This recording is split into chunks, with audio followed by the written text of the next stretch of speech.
Hello, everyone. Welcome back to our Moments and podcast. I'm Rashna. And I'm Manvik. Thank you so much for joining us today. Whether you are driving, cooking, folding laundry, or just relaxing on your sofa, we are really happy you are here. Yes, absolutely.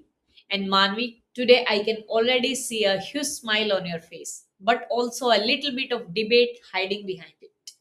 What is our topic today? Oh, Mom, today's topic is going to start a lot of debates in every single house. Today, we are asking, should children have smartphones? And honestly, Mom, I think I'm going to win this debate. Really? You sound very confident. Why do you think you are going to win? Because, Mom, everywhere I look, kids have phones. My friends have them. The older kids in the school bus have them. And even kids younger than me are swiping on screens. I feel like it's just normal now. So, my answer is yes. Kids should definitely have smartphones. That is a very honest and very common answer, Manvi. And you are right. It looks normal. Everywhere we go, from restaurants to parks, we see children glued to screen. But just because something is normal, does that mean it is good for you? Hmm, I guess not always. But, Mom, wait. Let me give you my points first. Can I tell you why kids think they need smartphones? Of course, Manvi, the floor is yours. I want to hear your side completely. Okay, first of all, emergencies. What if I am at tennis practice and it finishes early? Or what if I miss the school bus? If I have a phone, I can just call you instantly. Doesn't that make you, as a parent, feel safer? That is actually a very valid point, Manvi. Safety is the number one reason parents buy phones for their children. We love you, and the thought of you being stranded somewhere without a way to reach us is scary. So, yes, point one to you. Communication is a big plus. See, I told you. Okay, point number two, education. You always tell me to learn new things. On a smartphone, if I don't understand a science topic, I can just watch a YouTube video about it. I can use apps to learn French or check the dictionary. It's like carrying a whole library in my pocket. Also true. The access to information is incredible. When I was your age, if I didn't know the meaning of a word, I had to go find a huge heavy dictionary, flip through the pages, and find it. You can just ask your phone, it is very convenient. Exactly. And my third point, socializing. Mom, when my friends go home, they all play games together online. They chat in groups. Sometimes on Mondays, they talk about a funny meme or game they played on Sunday. And I have no idea what they are talking about because I wasn't there. I get FOMO. FOMO, fear of missing out? Yes, it feels a little lonely when everyone is talking about something and you are just standing there looking confused. A phone helps you stay connected with your friends. I really appreciate how clearly you explained that, Malik. And I completely understand why you feel that way. Safety, education, and staying connected with friends. If we only look at these three things, a smartphone sounds like the perfect magical device, does not it? Yes, it sounds perfect. So, does this mean we can go buy me one after we record this podcast? Nice try, but remember, every coin has two sides. You gave me the shiny side of the coin. Now I want us to look at the other side. Are you ready for a few questions? Hmm.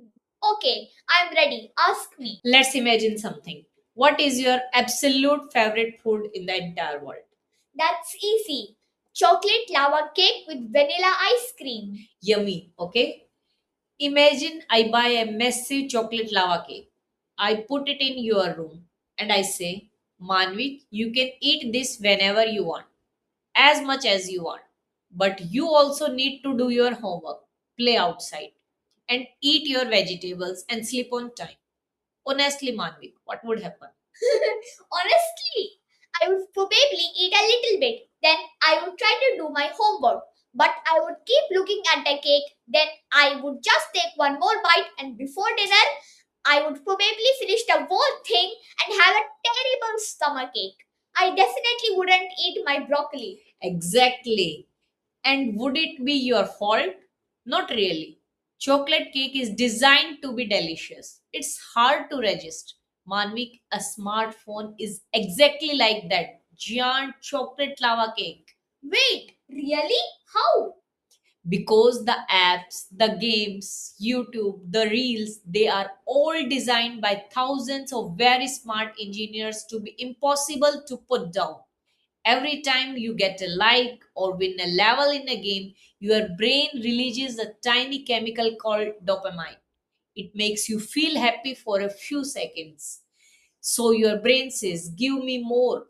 Oh, like when I watch one YouTube short and I tell myself, just one more. But then suddenly 30 minutes have passed. Yeah, exactly. That is dopamine talking. Now, as an adult, even my brain struggles with it. Sometimes I tell myself I will check my phone for 5 minutes, and I end up scrolling for 20 minutes, even more than that. Yes, I have caught you doing that, mom. Oh, you have, and I admit it. Adults struggle with it every single day. But here is the difference, Manvi. An adult's brain is fully developed. A 9-year old's brain is still growing. The part of the brain that says, "Okay, stop now, it's time to do something else," that part is still under construction for you. So you are saying handing a smartphone to a kid is like leaving them alone in a room with a giant chocolate cake and expecting them to just eat a small slice? Precisely. It is asking you to fight a battle that even adults are losing. And when kids spend hours on screen, what do they miss out on? Playing outside? Yes, and getting bored. Wait, getting bored? But mom, being bored is terrible. Why is missing out on boredom a bad thing? That is such a great question, Manvi. What do you usually do when the power goes out? The iPad is dead and you have absolutely nothing to do. Well, first I complain. But after a while, I usually start building something with my Lego. Or I take a blank paper and start drawing a comic book. Exactly. When a child is bored, their brain is forced to become creative. Boredom is the birthplace of imagination. Yes, but if you have a smartphone in your pocket, you are never bored. Because the moment I feel bored, I can just pull out the phone and play a game. Yes, and your brain never has to do the hard work of inventing a game or drawing a picture or just sitting quietly and dreaming. We are raising a generation of kids who do not know how to sit still with their own thoughts. Wow, I never thought about it that way. Actually, I noticed something the other day at the park. What did you notice? There were these three boys sitting on the bench. They were probably 11 or 12 years old. They were at a beautiful park, but none of them were talking or playing. They were all just looking down at their phones. They were sitting together, but they weren't really together. That is a brilliant observation, Manvi. And it's actually a little sad, is not it? A smartphone connects you with people who are far away, but it can disconnect you from the people sitting right next to you. Yes, if I go to the park, I want to play something, not just stare at a screen. I can do that at home. Exactly. Childhood is about running, falling, scraping your knees, negotiating game rules with your friends, and laughing out loud. A phone steals that time. You only get one childhood one. Once it is gone, it's gone. So, do you want to spend it looking down at a screen? No, definitely not. I want to build things and play. But, mom, what about my point about safety? You agree that it's important for me to be able to call you. I did agree. Communication is important. But let's talk about safety, Manvik. If I told you to go to a huge crowded city, let's say Mumbai or New York, all by yourself at night without me, would you go? No way, that's super dangerous. I don't know the streets, I don't know the people. Someone could trip me. Exactly. As your mother, I would never allow you to wander alone in a giant unknown city. But giving a child a smartphone with open internet is exactly like dropping them in the middle of a giant unseen city. Because on the internet, anyone from anywhere in the world can be there. Yes, the internet is full of wonderful things like museums and libraries, but it also has dark alleys, strangers, and inappropriate things that a child's brain is simply not ready to see. When a child has a smartphone in their room at night, they are wandering the internet all alone. But what if I promise not to talk to strangers? I know not to give my name or address to anyone online. We learned that in school. I know you are a smart boy and I trust you, but sometimes danger online is not scary stranger. Sometimes it's cyberbullying. Have you heard of that? Yes, it's when kids say mean things to other kids on the internet, like in game chat or WhatsApp groups. Exactly. When I was young, if someone was mean to me at school, I could come home, close my front door, and be safe.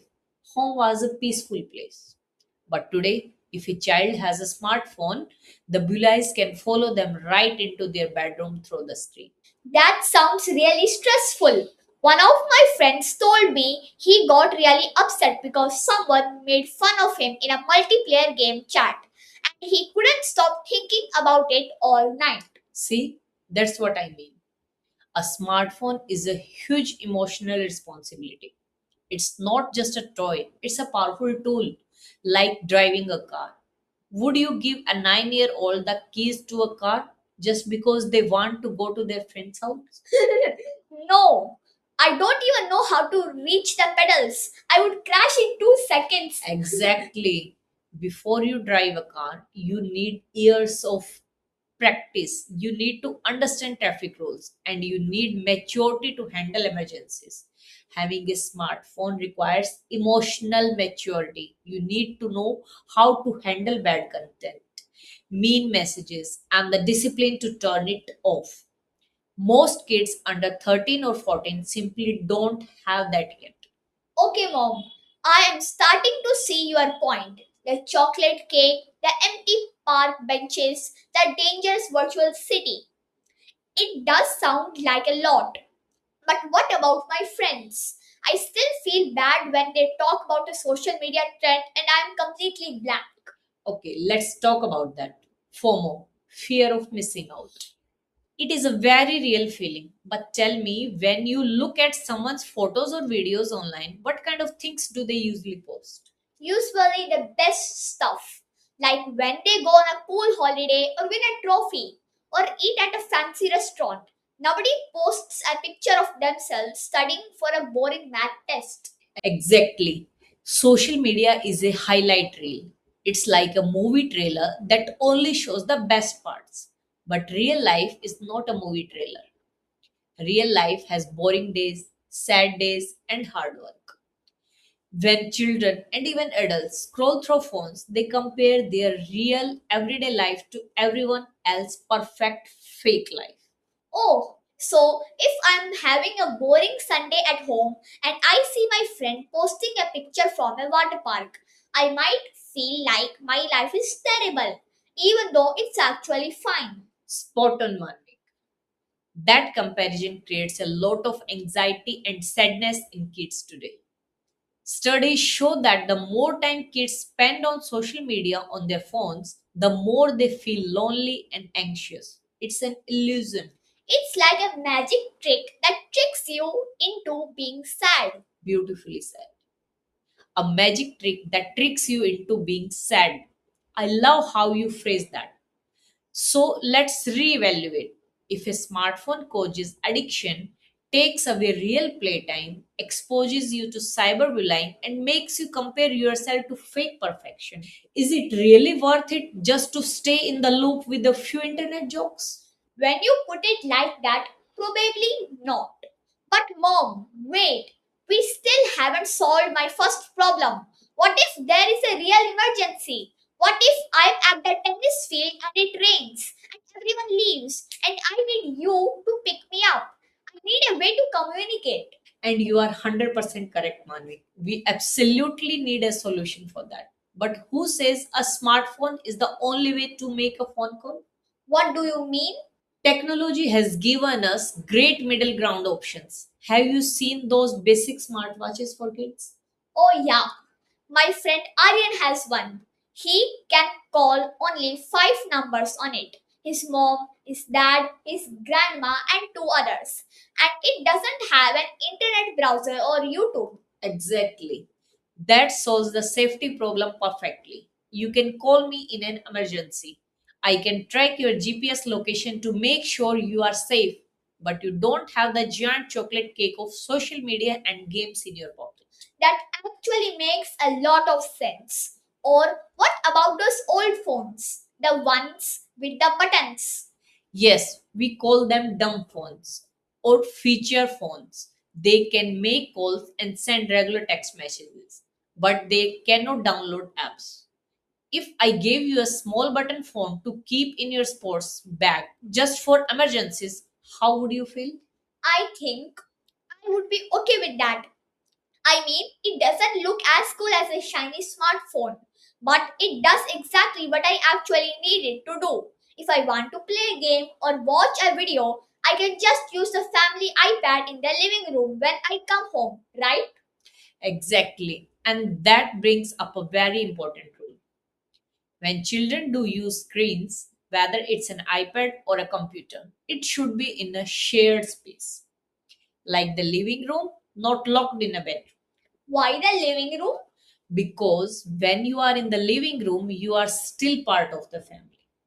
If you see something wired on a video, I am right there in the kitchen and you can say, Mom, look at this. It is strange. But if you are hiding under your blanket in your room, you are alone. Plus, screens in bedroom destroy your sleep. Because of the blue light, I read about that in science class. The blue light from screens tricks your brain into thinking it is still daytime.